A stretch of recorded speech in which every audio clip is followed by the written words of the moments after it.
అది ఉదయం 6 గంటలు. దట్టమైన పొగమంచు. అప్పుడే వినాయకరావు జాగింగ్ సూట్‌లో మంకీ క్యాప్ పెట్టుకొని బయటికి వస్తాడు. బయట వాకిట్లో అతని భార్య లలిత ముగ్గు వేస్తూ ఉంటుంది.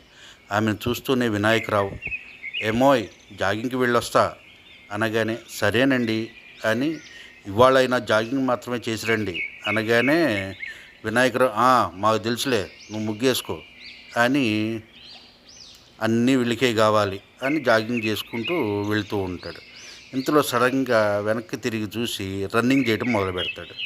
ఇంతలో అతని పక్కగా ఒక వ్యక్తి బైక్పై వచ్చి అతని స్పీడ్కి తగ్గట్టుగా డ్రైవ్ చేసుకుంటూ, "ఏంటండి వినాయకరావు గారు, ఏంటి వాళ్ళ మంచి హుషారుగా ఉన్నారు, రోజు జాగింగ్ చేసేవాళ్ళు ఇవాళ రన్నింగ్ చేస్తున్నారు" అనగానే వినాయకరావు చిరాగ్గా మొహం పెట్టి, "రన్నింగా నా బొంద, వెనక్కి చూడు" అనగానే అతను వెనక్కి చూడగానే కుక్క ఒకటి వినాయకరావు వెంట పడుతూ ఉంటుంది.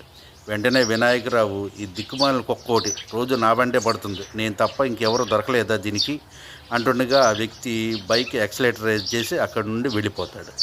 ఇంతలో వినాయకరావు ఇంటి దగ్గరకు వచ్చి పక్కనున్న రాయి తీసి కుక్క మీద విసిరి ఛాయ్ ఛాయ్ అని తరుముతూ ముగ్గు వేస్తున్న లలితను చూసి "హ్మ్" అని మెల్లగా నడుస్తూ ఆమె వద్దకు రాగానే లలిత, "ఏంటి వాళ్ళు కూడా కుక్క తరిమిందా" అనగానే వినాయకరావు తడబడుతూ, "కుక్క తరవడం ఏంటి, అయినా ఎంతసేపు వేస్తావు ముగ్గు, నా జాగింగ్ కూడా అయిపోయింది" అనగానే లలిత, "మీరు జాగింగ్ చేసి వచ్చుంటే నా ముగ్గు ఎప్పుడో అయిపోయేది, మీరు రన్నింగ్ చేసి వచ్చారు కదా" అంటుండగా, సర్లే ఏదో ఒకటి చెప్తావు, ముందు నా మొహాన కాఫీ తగలే" అనగానే లలిత, "ముందు మీరు స్నానం చేసి రండి, ఆ తర్వాత తగలేస్తా కాఫీ" అనగానే, "ఈ ఆడవాళ్ళంతా ఇంతే, ఇంత ఇస్తే అంత చేస్తారు, చీ" అని గొడుక్కుంటూ లోపలికి వెళ్తాడు.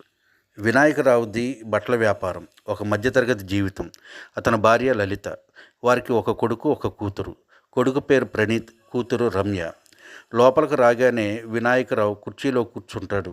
ఇంతలో భార్య వంటగదిలోకి వెళ్తుంది. కుర్చీలో కూర్చుంటూ టవల్తో మొహం తుడుచుకుంటున్న వినాయకరావు, "ఏవే కాఫీ" అని అరిచాడు. ఆ అరుపు విని వంటిట్లో ఉన్న లలిత, తెస్తున్నానండి" అని కాఫీ కప్పు తీసుకొచ్చి ఇస్తూ, "అబ్బబ్బా, మీతో వేగలేక చస్తున్నానండి, ఇప్పుడు దాకా బయట తిరిగి వచ్చి ఒక నిమిషం కాఫీ తెచ్చేలాగా పెంకులు ఎగిరేలాగా అరుస్తారు" అంది. అది విన్న వినాయకరావు, "నేనేమీ బయట షికారులు చేయడానికి వెళ్ళలేదోయ్, జాగింగ్కి వెళ్ళాను, హెల్త్ ఈజ్ వెల్త్ అన్నారు, అందుకే చూడు ఈ ఏజ్లో కూడా ఇంత ఫిట్గా ఉన్నానో, నా బాడీ ఉక్కు చూడు" అనగానే లలిత, "అవునవును, మీ ఫిట్నెస్ ఏంటో పెళ్ళైన మొదటి రోజే చూశాలే" అంది.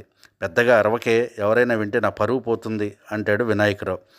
చాలండి సంబరం, ముందు కాఫీ తాగి వెళ్ళి స్నానం చేసి రండి, అవతల షాప్ తెరిచే వేళ అయింది, ఈలోగా నేను టిఫిన్ రెడీ చేస్తా అంది లలిత.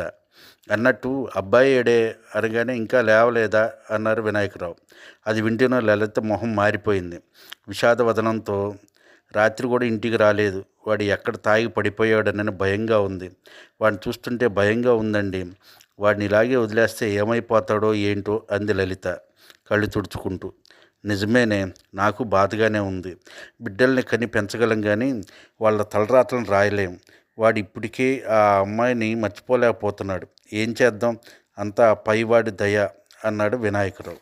ఇంతలో రమ్య బయటకు వచ్చి, "డాడీ, నేను కాలేజీకి వెళ్ళొస్తాను, అమ్మ బాయ్" అని చెప్పి వెళ్తుంటే, "ఉండవే, టిఫిన్ చేసి వెళ్దువు కానీ" అంటుంది లలిత. లేదు, నేను బయట తినేస్తాను, వస్తా బాయ్" అని వెళ్ళగానే, "ఇదేమో చదువుల తల్లి, వాడేమో అట్లా అయిపోయాడు, ఏంటో అంతా కాలమే నిర్ణయిస్తుంది" అంటాడు వినాయకరావు. చంద్రం, సూర్య, సతీష్ ముగ్గురు ప్రణీత్ ఫ్రెండ్స్. వీళ్ళ నలుగురు కూడా ఒకే కాలేజీలో చదివారు.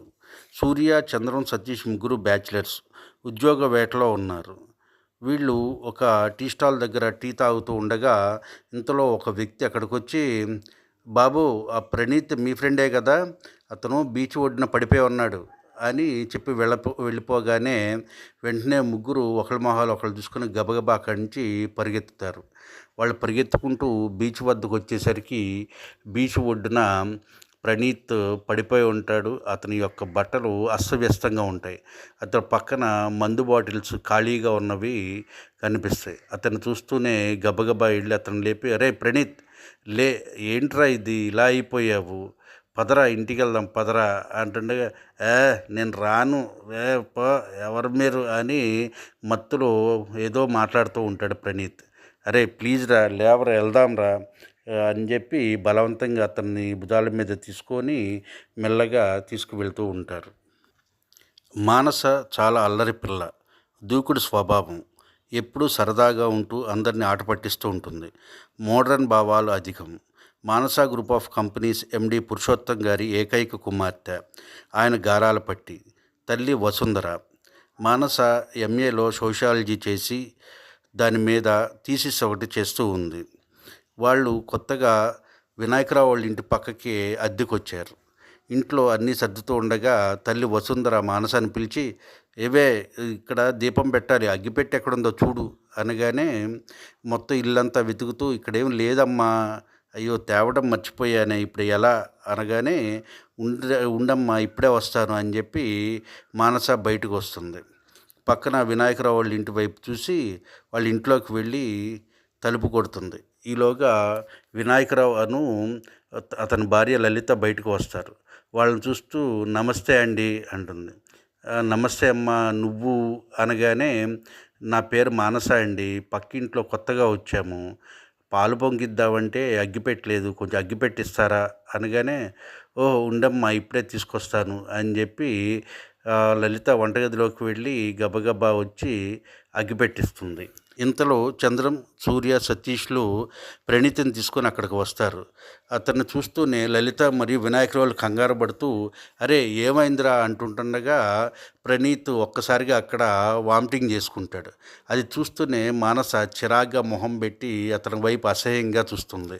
ఇంతలో వినాయకరావు బాధగా, రేయ్ ఏంట్రా ఇది, రోజు ఇలా తాగి వచ్చి ఈ వయసులో మమ్మల్ని ఎందుకురా ఇలా బాధ పెడతావు, నిన్ను ఇలా చూడటానిక మేము ఇంకా బతుకుంది, రే ప్రేమించే వరం ఇచ్చిన దేవుడే మర్చిపోయే వరం ఇచ్చాడు, ఇకనైనా ఆ అమ్మాయిని మర్చిపోరా, తాగిపోతే మర్చిపోగలని ఎవర్రా చెప్పింది అంటుండగా, లేదు నాన్న, తనను మర్చిపోయి నేను బతకలేను, చచ్చిపోయి మిమ్మల్ని క్షోభ పెట్టలేను, తాగితే మర్చిపోగలను చెప్పలేను కానీ ఆ ఊహల్లోనైనా బతకగలను తాగుతున్నాను అంటూ అలాగా పడిపోతాడు. ఈలోగా గబగబా సూర్య, చంద్ర ఇద్దరు అతన్ని ఎత్తుకొని లోపలికి తీసుకెళ్తారు. అది చూస్తున్న మానస చాలా చిరాగ్గా మొహం పెట్టి, చిచ్చి ఇంత మంచి వాళ్ళకి ఇట్లాంటి కొడుక, పచ్చి తాగుబోతు అంటుండగా సతీష్, మేడం ఏం మాట్లాడుతున్నారు, వాడి గురించి మీకేం తెలుసని మీరు ఎట్లా మాట్లాడుతున్నారు, అసలు వాడు ఒకప్పుడు ఎట్లా ఉండేవాడో, వాడు ఏం చేసేవాడో నీకు తెలుసా అని ప్రణీత్ యొక్క గతం చెప్పడం మొదలు పెడతాడు.